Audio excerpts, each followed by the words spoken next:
ভাই আমার এক পাতা না পাঁচটা দেন তো।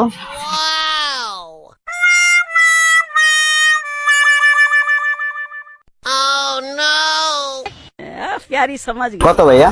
30 টাকা দেন। किस लाइन में आ गए आप? ভাইয়া কিছু কথা বলতাম, কিছু মনে করেন না। জি বলেন। আমি তো বিদেশ গেছিলাম, বিদেশ যেয়ে ধরা মারা খাই আসছি বুঝছেন। এখন তো বাংলাদেশে আসছি, আইসি 1 মাস হয়েছে।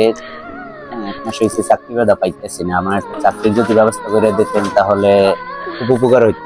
আচ্ছা সমস্যা নাই, আপনি চাকরির ব্যবস্থা করে দিচ্ছি। আমার এই ভাই তো সরকারি বড় কর্মকর্তা, যে কোনো ধরনের চাকরির ব্যবস্থা করে দেয়। আপনি নিটেনশনে থাকেন, এর সাথে কথা বলেন।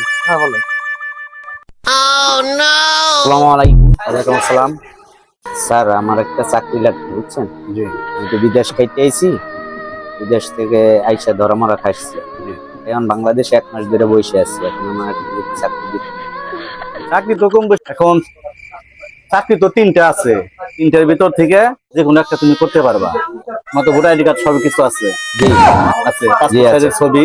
অবশ্যই আছে। এখন কথার ভিতরে কথা একটা হলো, কমলাপুর রেল স্টেশনে টাকা হাওয়া দিতে হইব।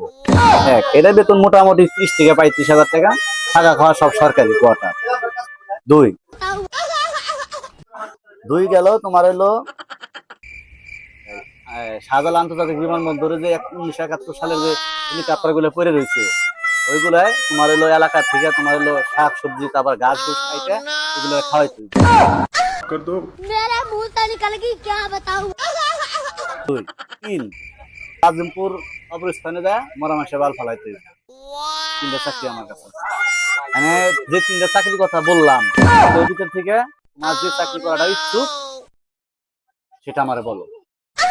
হালার বলায় কি চাকরির কথা কইলো? এত আমার বাপের জন্ম শুনিনি। मैं बाबा टिल्लू क्यों नहीं हो रही पढ़ाई? अरे भिक मंगिया